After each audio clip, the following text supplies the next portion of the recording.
I put my dad in the street against a heavyweight. I've gone back to the dad. I've punched him a few more times. 5 blokes outside my front door. Can you come and help One me? hell of a fucking story, so stay tuned.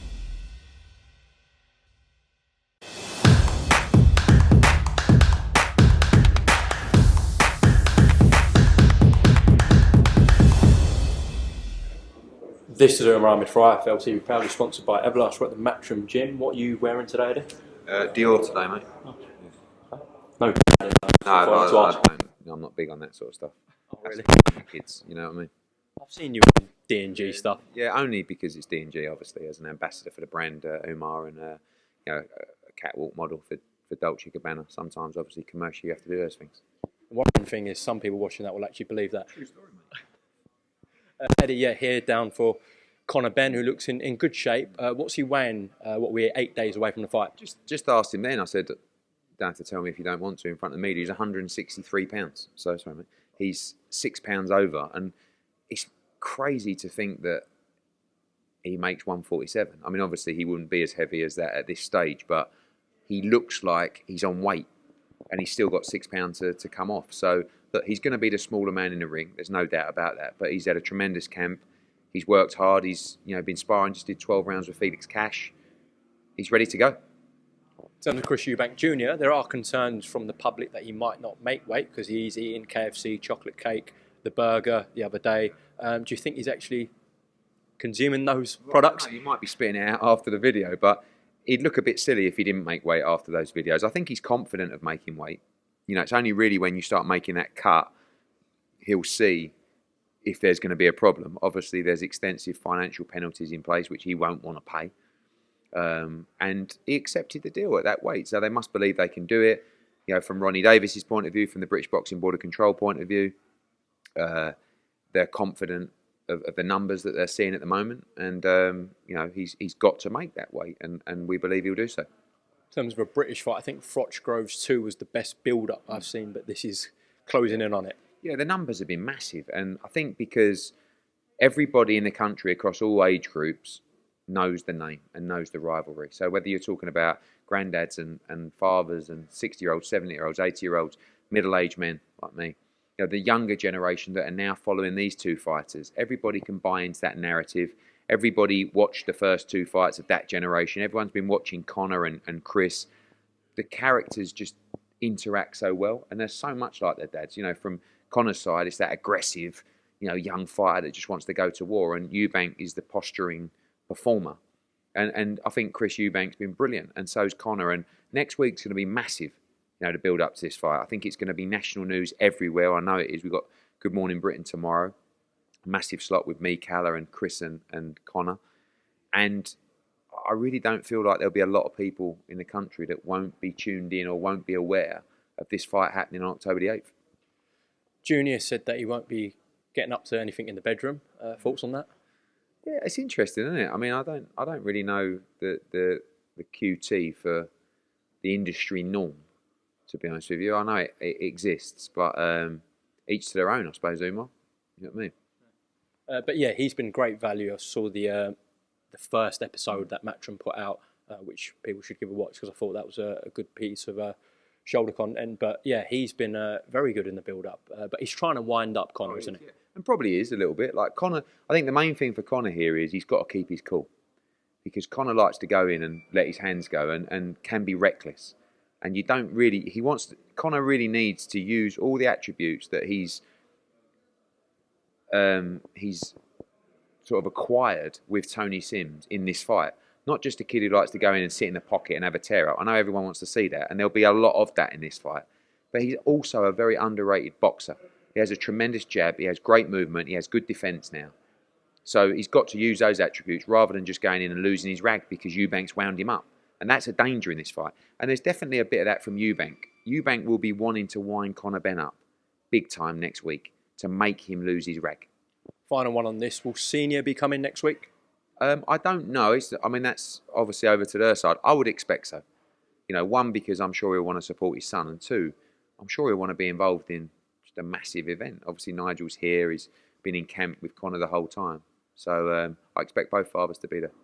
Okay, Eddie. Tyson Fury, well, I'll actually say the time It's 1:15 on Thursday, 29th of September. We've got to time stamp these things because things are changing constantly. Tyson Fury put a video this morning saying that ESPN, BT, DAZN are all on board. They're all happy with the terms and they're on the same page. In terms of ticketing, the venue, everything's sorted, he believes. And now he's saying you've had the contract for over 14 days. It's up to you to sign it today. Yeah, I mean, firstly, 80% of what you said is not true. So, firstly, certainly the deal is not done with BT, DAZN and everybody on UK global rights. It's in a decent place. Everyone's been very proactive and productive as they have been since this episode started. Secondly, we have not had the contract for 14 days. I'll give you the timeline of events. We agreed terms for the fight. And by the way, I don't really want to speak too negatively because the process has been pretty good, especially with two promotional rivals that don't really talk. So we agreed terms for the fight. It took us 8 or 9 days from there to receive a contract. I think it was like late Friday, last Friday. From there, all that week, which was last week, we had meetings, Zoom calls, we had calls every day and got the contract, which when we first received it was all over the place, in a decent place. On Monday, 2 days ago, we sent the final draft of the contract back to Queensbury. Tyson Fury came out and said, the fight is off. I'm not taking this fight, you've missed the boat, blah, blah, blah, blah, blah, blah. Okay, fair enough. Yesterday, we kept going. We kept talking to George Warren, who said, look, let me talk to Tyson. Let me try and convince him to still take the fight. Okay. Yesterday, Wednesday afternoon, we received the comments from Queensbury on our final draft, of which there were many. And I spoke to George Warren last night at midnight, and he said, look, Tyson's saying he's not doing the fight, but let me talk to him and we'll go from there. And in the meantime, we're working on the contract, which was sent to us yesterday from Queensbury. Then, out of nowhere, we see the Instagram post, like the rest of the world, you've got to sign it today. Again, but it's not getting signed today because there are a number of things to work through on the agreement. We've never been told once by Queensbury, because they know it's not ready to be signed yet, you have to sign this contract today. The only time we ever see that is generally on the day or a day before from Tyson Fury. So if he wants the fight, we've had 3 or 4 people working non-stop on this fight for a long time. I can't actually fault anything from Queensbury's side. And if you ask them honestly, I don't think they could fault anything from our side. There's been no bad mouthing. It's been very smooth. But this fight, Eubank Benn, from the moment the contract was sent, took nearly 3 months to sign. Okay? So you're talking about us having a contract that was all over the place for about 10 days now, whilst all these other conversations were taking place. So I haven't really got anything negative to say other than I just don't know what Tyson Fury really wants. I've always believed, I know that he's got a contract with Manuel Charr. He's now offered Derek Chisora to fight again. Yep. So we're like, and then we get that today. We will go back on Queensbury's comments today. And again, like I said, we sent them a final draft on Monday and they come back with their comments. That's fine, by the way. I'm not saying, I can't believe they wanted more changes to the agreement. It's just the process. I just don't really know what to believe, what comes out of his mouth. I don't know if he wants the fight, if he's going to allow the process to unfold. He told us the deadline was Monday. He called the fight off. Now he's changed his mind. Now he's telling us the deadline's today. Now he's going to come out tonight and go, you're a dosser, the fight's off again. But we'll keep carrying on. This is a real disadvantage to Anthony Joshua, like this fight date, everything. He basically, from a training perspective, we wanted December 17. We made that publicly clear. We weren't given the option. He even accepted the date, he accepted the terms. All the terms were non-changeable, and he accepted all of them. But there are certain things, particularly when you're talking about, Fury says, we're the major shareholder in this fight, and we're even letting you have a look at things. Oh, thank you very much. Very kind. You said you can be co-promoters. Yeah, but of course. You're always a co-promoter. When we did the Usyk fight, K2 were co-promoters. When we did the Pulev fight, they were co-promoters. Any event where you have a financial split, it's not just a case of we'll do all the deals, all right, and sorry about your existing commercial deals, and we'll let you know how much it comes to. No, we have to be involved in those deals. And at the moment, ultimately, Queensberry have the final right of say on all of the commercial deals, and that can't be possible when AJ has so many commercial deals and you have 40% of the revenue. You have to be involved in those conversations. So it's not, honestly, like, it's not slow. You're talking about the biggest fight in boxing. This process has not been slow. What is frustrating is, out of nowhere, Fury comes out, cancels the fight, 2 days later comes back and says, all right, well, you've got today. When we only received the comments from Queensberry on our final draft late yesterday afternoon. So in terms of what the public know, 60-40 split for this fight, agreed. 50-50 for the rematch clause, agreed. December 3rd in Cardiff, agreed. Reluctantly agreed. Okay. Aside from that, what are the remaining outstanding issues, major issues that need to get resolved for you to sign the contract? Really about the process of the co-promotion. I mean, there's still a number of issues around the agreement, but mostly when you're talking about the decision-making process and the final rights of say of commercial deals, which, you know, I don't want to bore you with that, Umar, but if you have a commercial deal with a broadcaster, a brand, and all of a sudden a deal rears its head that is ultimately can be accepted by Queensberry, that could put AJ in breach of another agreement, like, we have to be involved in that situation. And also, if we're on 40% of the split of revenue, we have to be involved in those conversations where you're driving revenue to the show. It's not just, okay, good luck, let us know what it is. Are they not showing you that? No, because there's been conversations that have taken place without us being involved. And ultimately, the decision is with them as to what deals are taken. So the bulk of the terms are agreed. Now it's about papering it. You know, AJ's not Manuel Char. And Fury talks about him being the B side for this fight. And yeah, we accept we are, whether right or wrong in our opinion, we're the B side for this fight. We're the challenger. But it doesn't mean we just roll over and sign a bit of paper that makes no sense to us. We're giving you everything that ultimately you've asked for. You wouldn't move on the split. You wouldn't move on the rematch. You wouldn't move on the date. Okay, we'll do it all. But, you know, from there, it has to be right. And again, I don't think you'll see Frank and George coming out saying, oh, it's a joke. This is ridiculous. Because, honestly, it's not been. I've spoke to George Warren every day for the last 10 days. I spoke to him at midnight last night. So the lines of communication are open. And you know, again, we've never been told that there's a deadline to sign this agreement. Only we've seen that on Instagram from Tyson Fury. So today Tyson came out and said that all the networks have given their blessings. Are you saying that's wrong from DAZN's point of view? Deals are done. They're not done at all. DAZN happy to move forward with this? DAZN are 100% happy to move forward. The deals have got to be agreed by both sides, right? The US deal has not been discussed. The global deal, there's a lot of work to be done. There's a lot of work to be done. But in principle, everybody, as they were at the start, is happy to move forward with an agreement that commercially suits everyone, not us, the broadcasters. So that, you know, that those contracts have to be drafted, read, and dealt with. So, but that's not really. It's the way that those processes unfold, quite frankly, rather than, you know, is there a deal in place now? No. With the broadcasters, no. Do you think we can make one? Yes. And how long would that take to reach a deal? No, I mean, with the broadcasters. Yeah. But that's a process that's going to have to be undertook. You know, ultimately that. Talking days, weeks, probably weeks, for the broadcasters. To draw up international rights agreements, yeah, probably a couple of weeks. But that's not stopping the fight from happening. We're talking weeks, and we want, 6 or 7 weeks for a build-up for that fight? Yeah, I don't think, I think a deal could be done in a few days. It could be a couple of weeks.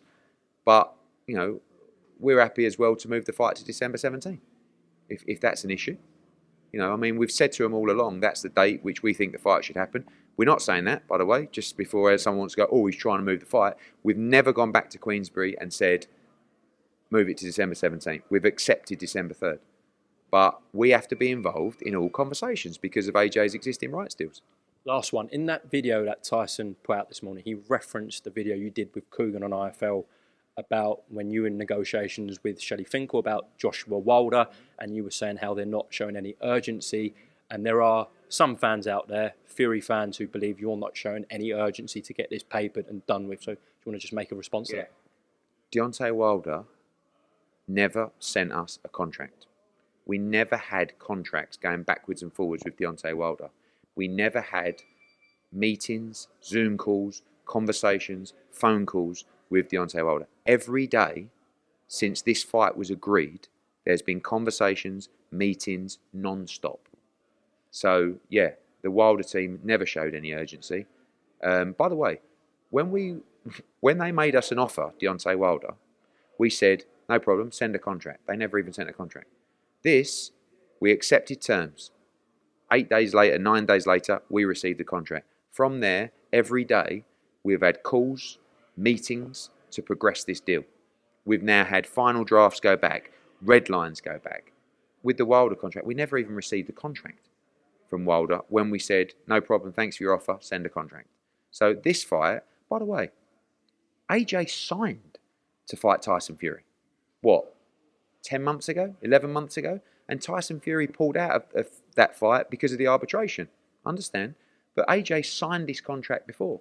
That was a different kind of contract where the rights actually weren't available in that situation because the fight was taking place in the Middle East. So he's prepared to sign his contract again if we get it in a fit state. Is George Warren and those guys at Queensborough, are they pushing you to move at a quick pace? Yeah, we both are. But they're not, they know where we're at. So if they wanted to sign a contract on Monday, they could have. I'm not saying that I can't believe they didn't, but they wanted to make their comments to the agreement. They took 2 days after we sent the draft to come back with their comments. They sent the contract back to us yesterday afternoon, and we will go back with our comments, probably today. And they will look at that. This is what happens, Umar. It goes backwards and forwards, till you reach a point within the agreement, and both sides look at the contract and go, I'm happy for my client to sign it. Simple. Not some blokes calling you a dosser on Instagram, you better sign it now. So I believe, and I've said this from the start, that Tyson Fury wants to fight Manuel Charr. And, obviously now Chisora's had the offer as well. So that's what, he doesn't want to fight Usyk. I mean, you start looking at it, and when it all makes sense, you think, he doesn't want to fight Usyk, clearly. They're fighting in spring, aren't they? They're meant to be. Umar, he had a chance to fight Usyk in the summer for fortunes. And he said, no, I need a warm-up fight. And he fought Dillian Whyte. That whole deal was done between everybody. Now, he's not going to fight Usyk in February because he wants to have a December fight. Now, apparently, he wants to fight AJ. If he don't fight AJ, why don't he fight Joe Joyce? They're in the same team, right? Joe Joyce would take that fight instantly. But everyone's going to let him get off with fighting Manuel Charr. And this is what I go back to when I talk about AJ's resume. Where is the Sefer Severi, Francisco Pianetta, Tom Schwartz, and Manuel Charr in AJ's resume? Like, he's never been given those gimmies. Fury was making a comeback with lots of weight loss. Okay, what about Tom Schwartz? That was off the back of the Wilder fight. That wasn't a comeback. That was after the first Wilder fight. What about if he fights Manuel Charr now? Well, come on, mate. Well, do you think that's acceptable? It's not for me to say, but Well, it is for you to say. You're entitled to your opinion. But it's not acceptable. If you're the linear champ, you're the guy who wants to fight Usyk, fight these guys, And I hope we get the fight done. But if not, fight Joe Joyce. Oh no! And then the comments yesterday, come on, Joe, this isn't a tour, mate. You've got to build yourself up right now. He's number 1 in the world. quick one on that before we close off. What did you make of Joyce's win over Parker? I haven't seen the fight, but he did exactly what Joe Joyce does. He's a right fucking handful. And to the casual eye, they can't understand how this guy is even in the picture of the world heavyweight scene. But anyone who knows boxing knows that he's got a fantastic engine. He's technically underrated. He's got a great chin, which I don't know how long that chin will last, but at the moment, it's standing strong. All right. And I think he's going to be a real handful. I'd love him to fight Tyson Fury. I'd love him to fight AJ. I'd love him to fight Usyk. I'd love him to fight Deontay Wilder. I'd love him to fight Derek Chisora. I'd love him to fight Dillian Whyte. He will never be in a bad fight. He's a right handful. Right handful. Last How one. old is he? 37? 37, Joe Joyce. It's like George Foreman. Last question.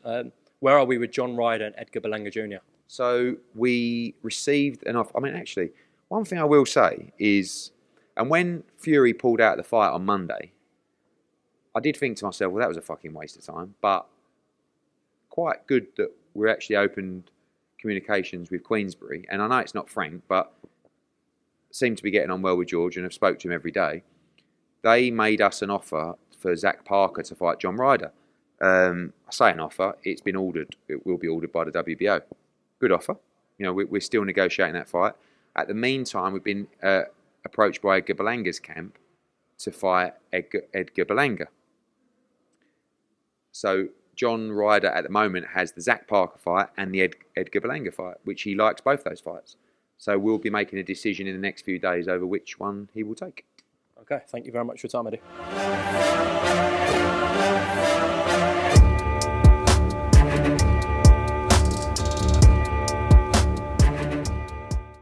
Yeah, I put my dad in the street against a heavyweight. I've gone back to the dad.